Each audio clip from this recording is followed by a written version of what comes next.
I'm Nivea. And I'm Evan. Today we're going to be investigating the importance of language. In recent news, we've heard of teens not only using their voices to rally movements, but also to create meaningful and lasting change. However, we also see teens who sometimes lose sight of the fact that their words have power.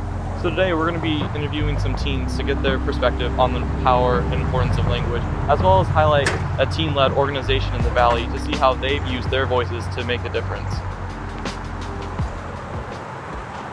Because when we speak out against things that we see as issues, that is what allows us to be able to push for movements to change those problems. If you talk about it to a wide group of people, they'll talk about it to another wide group of people and another group and another group. They just use their emotions and stronger words to appeal to others.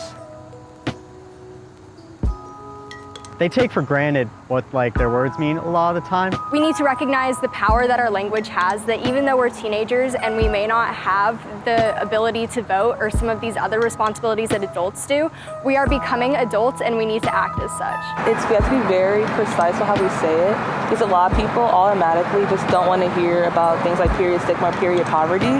So no, we have to be very appealing in that way, and also logical to the audience. If we really remembered the golden rule and actually have morals using language and conversation, then probably we'd be closer. It would just look like people listening to each other and trying to understand their perspectives.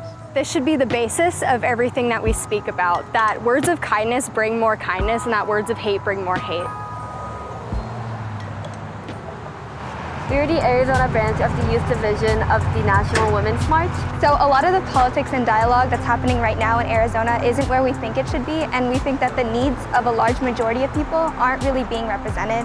We are looking currently to increase access to menstrual hygiene products in Arizona. So we're hosting the period rally on October 19th, and we're going to have a lot of speakers there and legislators there, and that's all about just proving that menstrual products for all menstruators is a human given right. After interviewing both students and the Youth Empowerment Organization, we learned a couple of things. The first thing we learned was that we as teens need to better understand the impact and power of our words. That means thinking before we speak, whether that be in a small group setting or in a more public space. Regardless of the environment, we need to understand that only by first recognizing the power our words have can we actually create positive change in our community.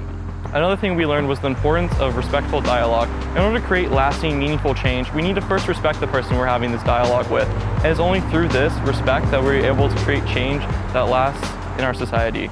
So we encourage you to speak confidently, Speak respectfully, and live golden.